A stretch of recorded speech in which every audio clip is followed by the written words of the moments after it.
Welcome back to Old School Sports and our Out of the Park Baseball 25 series. Can we save the Oakland A's? And this 2042 season is now just over halfway complete, and our A's are having another fantastic season, a 59-23 record, the best in baseball, and we are 17 and a half games up on the Texas Rangers in the AL West as we sit here on Independence Day 2042.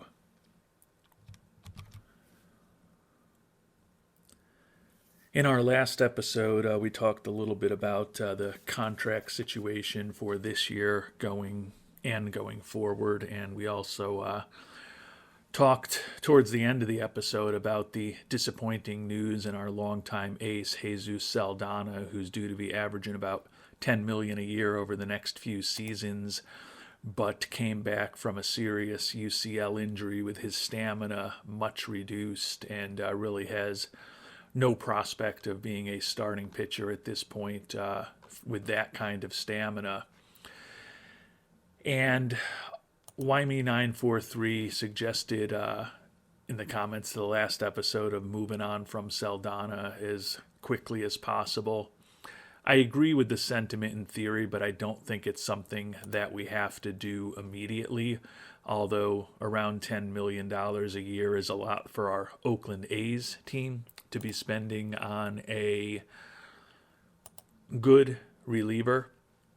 You can see that there's more opportunities potentially out there to trade Saldana now than there even were when we first checked in on things not that long ago. So my anticipation is that we probably will need to move on from Trey Saldana this offseason, but I don't think it's something that we have to rush to do right now because although we may not get a ton back in return for him, I don't think we're going to need to be kind of including big-time prospects with him to get him off the books.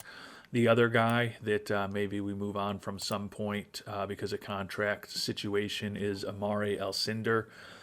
But you can see with him, although he hasn't been incredibly productive for us, particularly when we've tried to put him into a more prominent role, given his ratings and the contract he's under, there's a lot of different options to get him off the books, whether it's experienced players, younger guys in their early 20s. There are definitely some options to potentially move on from Alcindor either in the near term or at the end of this season. And what I will say about Alcindor and Saldana is when we look at our payroll obligations potentially for next year, they're only a little higher than where we're operating right now.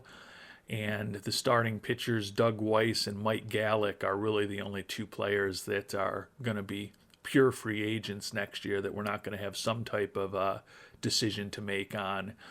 So if we did get Saldana and Alcindor off the books, either over this next 3.5 weeks or so till we get to the trade deadline, or in this early stages of this upcoming off season, it's not inconceivable we could try to make a play to keep Weiss or Gallick around.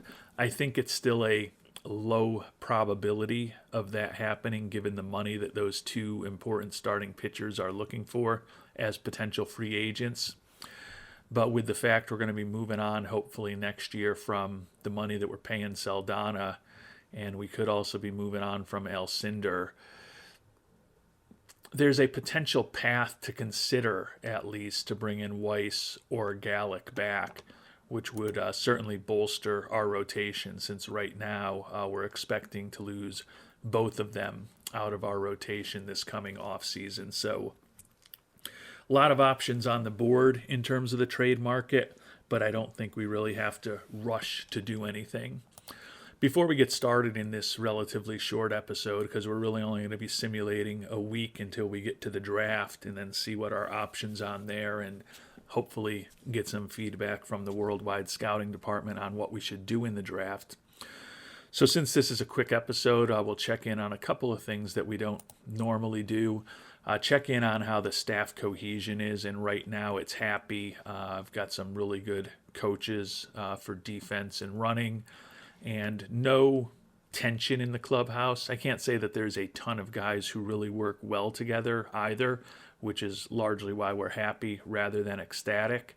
But there's at least no negativity and no tension among the coaching staff, which is very highly qualified and very accomplished at this point, given that most of these guys have been with us for an extended period now, and we've become a perennial playoff team.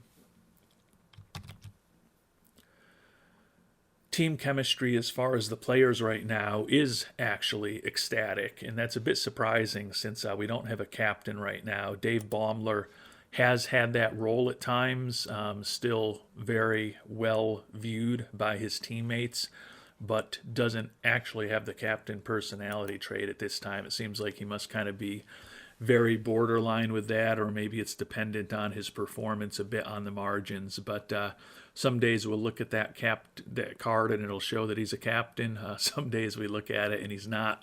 Obviously, he doesn't have that right now, but we do have a lot of leaders. Interestingly, though, Chisen Iwata, who's been with us for a couple years now, is noted as a leader. However, it says there still seem to be a few guys who are unhappy and doing their own thing. Right now, it's not a problem, but something we should probably keep an eye on. A little bit weird feedback, given that there's no negative personality traits, chemistry, which will probably tend to happen when you've got a winning percentage over 700, is ecstatic. And we've got a lot of good, strong personalities in the locker room and the clubhouse. But when we go just a step deeper on the roster, when we look at overall morale, got tons of people with great morale, and even the guys who are lowest still have good morale at this point. Alcindor, Armstrong, Comunez, and Markley. So the feedback doesn't necessarily match up with what we're seeing from the players. And I think some of the positivity that we experience is because of a lot of good personality traits. Those of you who have followed over the years know that whether it's in the trade market, the free agent market, the international amateur free agent market, or the draft, I tend to focus on players with a lot of good personality traits, and ultimately that means that we have a pretty good clubhouse and a lot of good personalities to help keep things going well and to help hopefully help everyone develop to their fullest potential as possible as they're moving through our system. Looking at our roster here, you can see we've got 6 guys with high leadership, only one, the reliever Kevin Carmichael, that's low. Loyalty, a lot of guys who are very loyal, only one, Chisen Iwata, who's low. Only one player who's looking for a bit more money in terms of their financial ambition, and Mike Blumenshine, and we've actually already signed him to an extension, and several people who aren't as concerned with making every penny they possibly can.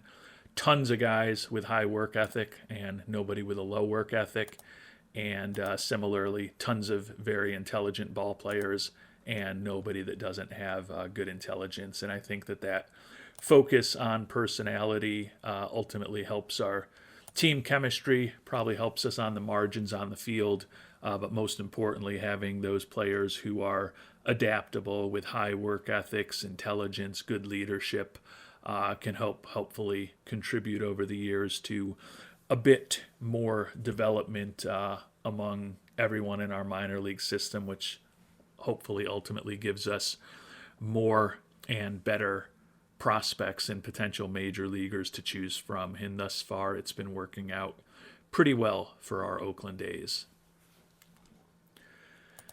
As we think about what's going to happen over the course of this episode, off to a 3-0 start in the month of July with the wins on the road at the Yankees. We're going to be home against the White Sox and then 3 games at home against Seattle before we get ready for the draft. And you can see we get to stay out in the Northern California and the Pacific Northwest for the next few weeks. After we finish the series against Seattle, we'll be home against San Francisco, head up to Seattle and then back into the Bay Area to be at San Francisco before we get to the All-Star break in the later end of July. But right now the focus is hopefully continuing our strong play with 6 home games between now and the first-year player draft.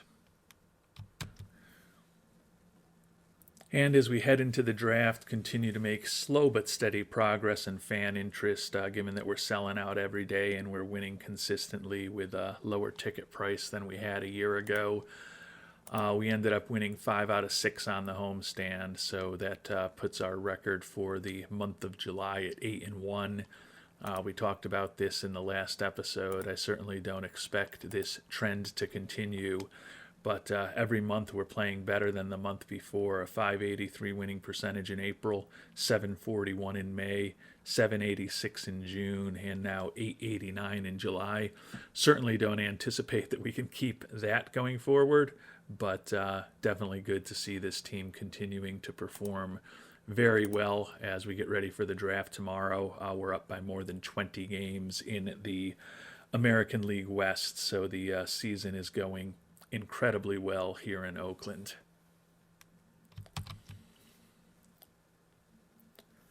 And I noted at the end of the last episode that we won't be picking until the 35th pick in the first round this year, but because of the departure of our former catcher, Jorge Mendoza, we will have a supplemental first round pick, which will be 37th overall. So when we finally get on the clock, we're going to have 2 of the next 3 picks, which will be very good. Unfortunately, the top players in this draft are very unlikely to be around when we are picking at number 35.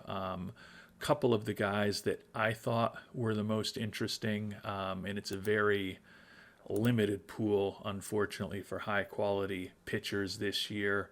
Juan Ocanis Sasquatch looks like a very interesting high school pitcher out of the Puerto Rico Baseball Academy in Puerto Rico. Josh Cullen, another interesting starter, although not quite as high-end, in my opinion, as Ocanis. And Dan Corte, another guy who I'm a little less interested in, and quite honestly, I think is still unlikely to be around when we're picking at number 35. But not the deepest draft as far as pitchers. Some pretty interesting hitters also in the draft. 2 of the ones that were more interesting to me. Steve Earle, a second baseman, not the greatest defensively, but a potentially very interesting bat for Mr. Earle. Third baseman Jeff Moss, not the greatest personality in the world, so given what we were just talking about, that's probably a turn-off for me if he were available, but with that profile, don't think Moss is going to be available. Marquis McAlpine, pretty well-balanced prospect, another 5-star ceiling player who is unlikely to be around for us. Joel Taggart, another guy with some personality quirks, not as great defensively, but still looks like he can draw a lot of walks and hit a lot of home runs. And the final 5-star potential prospect, Rogelio Coelho, a little less interesting to me with the high level of strikeouts, but looks like he could be a prodigious home run hitter if everything works out. Again, not necessarily expecting that any of these top prospects in the draft are going to be available when we're finally on the clock, but given that this is a short episode, figured I'd spend a little bit of time highlighting some of the guys who seem most likely to become big-time stars over the next 5 to 10 years. For the viewers who are with us for the long haul, even though it's unlikely any of these players will begin their careers in the Oakland Athletics organization. And with that, it is time to get the draft going. We will get things started, and we'll auto-draft until our pick number 35 and see who, if anyone, among these highest-end prospects still happens to be on the board. And there is one of the 5-star prospects, Marquis McAlpine, on the board. And he's an interesting one because he is a potential 2-way player in addition to having a very interesting bat. Don't necessarily think he's going to be a major leaguer in terms of his pitching, but can't say I'm disappointed to see McAlpine available at number 35. Top end of the pitchers, both Cullen and Corte, the two that we were a little less interested in than the top end prospect out of Puerto Rico, are both on the board as well.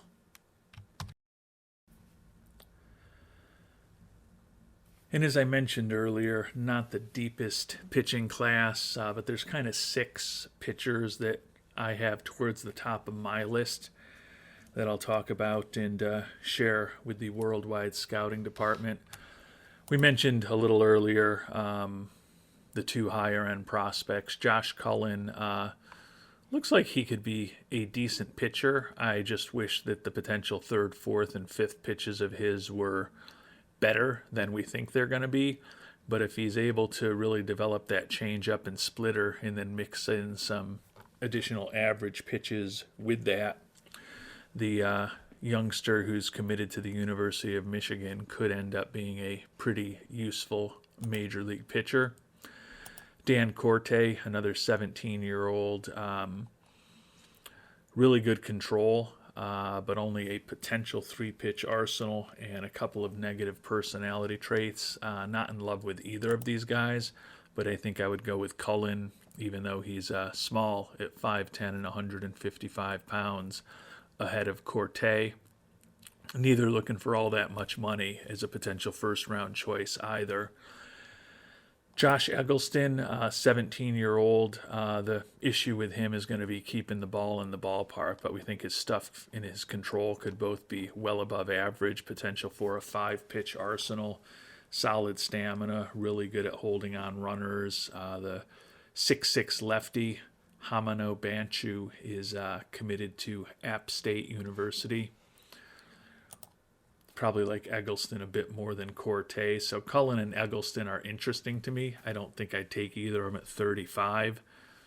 Maybe 2 picks from now, depending on what we think of the rest of the position players and the other pitchers.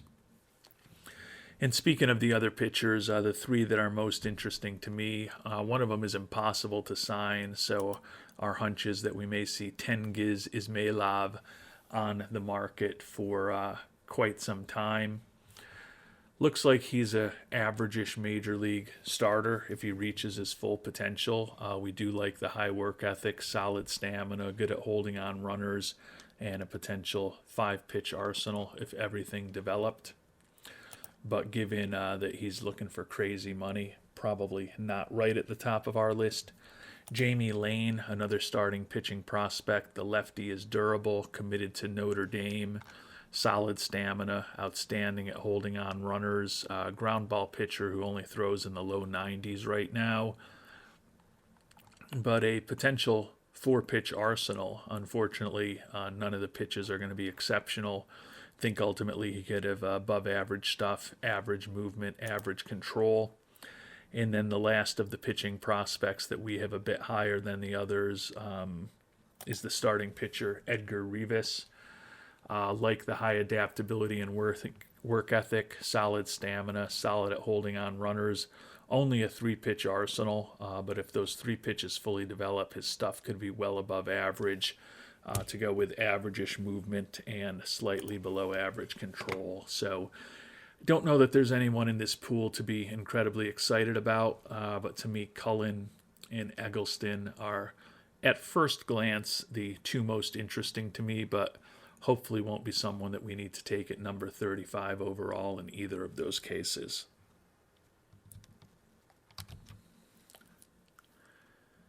And unfortunately, I don't know whether it's just bad luck or something that's kind of going wrong with the AI in the game, but we noticed last year's draft that there were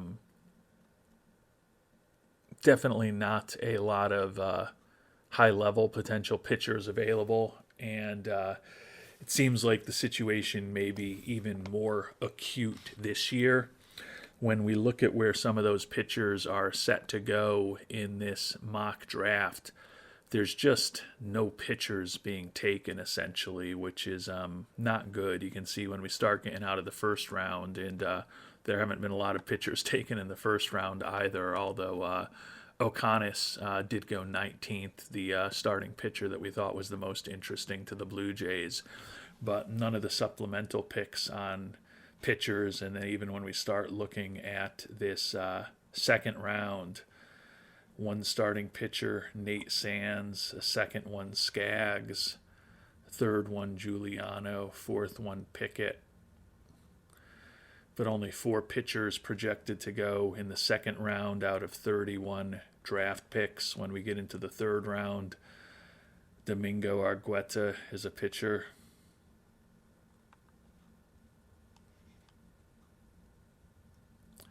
Aljamain Gathers, a pitcher. Edgar Farmer, a pitcher. But only 3 pitchers being taken in the third round. The fourth round, it's a similar situation. You can see not a lot of pitchers on the board, although Dan Corte, one of the guys that we talked about, the 4-star prospect that we like a little bit less than Mr. Cullens, is supposed to come to our Oakland A's with the 30th and final pick of that round. But the fact that we're in a situation where there's only 3 or 4 pitchers going in each round among 30 plus picks in the mock draft, maybe it's just very bad luck that it's a very bad crop of pitchers, but it does seem to me as if something's a bit imbalanced in the game, unfortunately, in terms of the way these pools are being developed for the draft, and ultimately the way that teams are deciding to draft players, because it would be a very strange situation if, when you think about the first 4 rounds of the draft and 130 or so picks, including supplemental picks, and only 10 or 15 of those players are pitchers, given that a typical roster is half pitchers and half position players.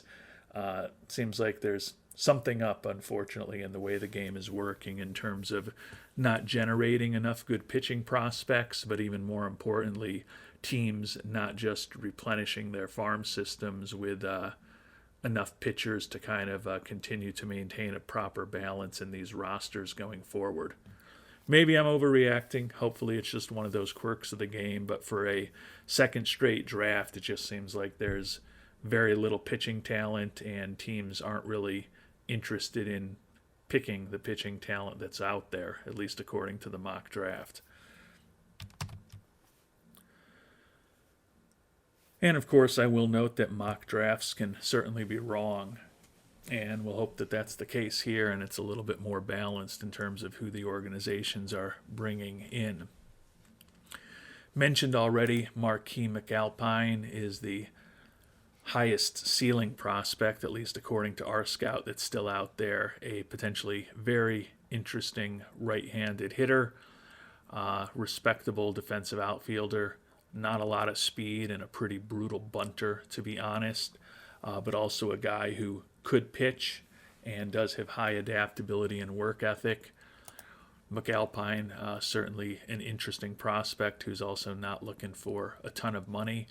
And then it looks like there are 6 4-star everyday player prospects, so we'll take a look at all of them before I highlight a couple other guys that I'm thinking about. Second baseman, David Alicea, looks like decent infielder, decent-ish speed. The big attraction to him is the home run power. I think he can have above average contact. Not great in terms of drawing walks or the gap power. Catcher Kevin Bryan looks competent plus defensively, and looks like he could have a interesting bat for a catcher if the right-hander fully developed. Chris Ayo, a first baseman, really, really slow, not much of a bunter, not much of a fielder, but does have a high work ethic and does have the ability to hit the ball out of the park from time to time. Center fielder Josh Gorna looks more like a corner outfielder to me. Another guy with really good home run power, although Gorna, compared to some of the other guys we've talked about, has a somewhat more balanced bat. Unfortunately, he's committed to TCU and is supposedly going to be impossible to sign. Center fielder Roman Harmon, another guy who's a bit more balanced in terms of his offensive profile, average speed, pretty average defensively. Not the smartest fellow out there, but still an interesting prospect. And then the final 4-star prospect is a shortstop, Mike Twaddle, potentially outstanding home run power and a good eye, average-ish in terms of his contact and gap power. Not the greatest looking infield prospect I've ever seen, but not the worst either for what that matters. So can't say there's a ton of particularly exciting prospects among the ones that our scout thinks has the highest ceilings. But there's still a pretty big pool of lesser prospects that we've been looking at offline, and I'll highlight a few of the more interesting options. And the two most interesting players that our scout doesn't think quite has high ceilings as the other players we've talked about are center fielder Sergio Moreno, left-handed hitter out of North Dakota, looks like. Potentially pretty interesting contact, good gap power, slightly above average home run power, some positive personality traits in average-ish defensively. And shortstop Mel Wack is another guy that I like. Looks like he could be a pretty interesting defensive player, like the high adaptability and work ethic, decent base running instincts, and a guy who could be above average in terms of his contact, his gap power, and his home run power. Can't say that I think anyone here is an incredible prospect. My initial view is that Marquis McAlpine is probably the right direction to go, but fortunately, I'll likely be getting some help from the Worldwide Scouting Department, who may guide me in a different direction, or maybe help confirm for me that McAlpine might be the right path to follow here with the 35th overall pick in the 2042 draft.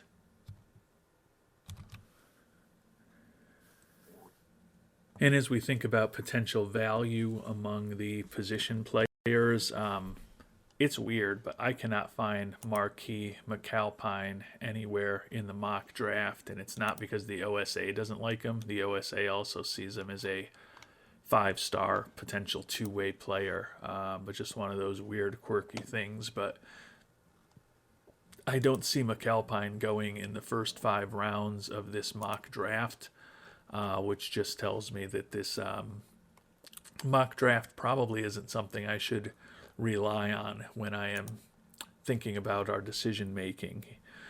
David Alessia projected to go with the 27th pick in the 3rd round, so we might have a little time with him. Kevin Bryan, the catcher, projected to go with the 11th pick in the 2nd round. Chris Ayo, the first baseman, projected to go with the 21st pick in the 2nd round. One guy who's already supposed to be off the board is the impossible to sign Josh Gorna. He was expected to go 29th overall. Outfielder Roman Harmon, not expected to go until the 20th pick of the 3rd round. If he lasts to the 3rd round, that could be a fairly interesting value. Mike Twaddle is actually supposed to go to us with our supplemental pick. The 2nd supplemental pick, 37th overall, is when Twaddle went in the mock draft. Sergio Moreno, projected to go the middle of the 2nd round, number 17 in round 2 of this draft. And last but not least, Mel Wack, the shortstop, expected to be the first pick of the 4th round. So we might be able to wait a little bit if Mel Wack is on our short list and still bring him on board. So as I sit here ready to make 2 of the next 3 picks, including 35th overall, certainly think I am leaning towards Marquis McAlpine, the 6'8" right fielder out of Charlottesville, Virginia. Potential two-way player, although as we talked about, I think there's a lot more value with his bat than there is potentially with his arm. but still an interesting guy to potentially bring on board. I could certainly be convinced otherwise, and clearly going to spend some more time offline thinking about all of these things. But if I had to make a choice right now, we would be going with the right fielder, Marquis McAlpine, here in the first round. But we will not be making that decision until we get some more feedback from the Worldwide Scouting Department on which direction you might recommend going and why. So if you've got any thoughts, would love to hear them down in the comment section to this episode. Until the next time around, thanks so much for watching, and hope you have a great day.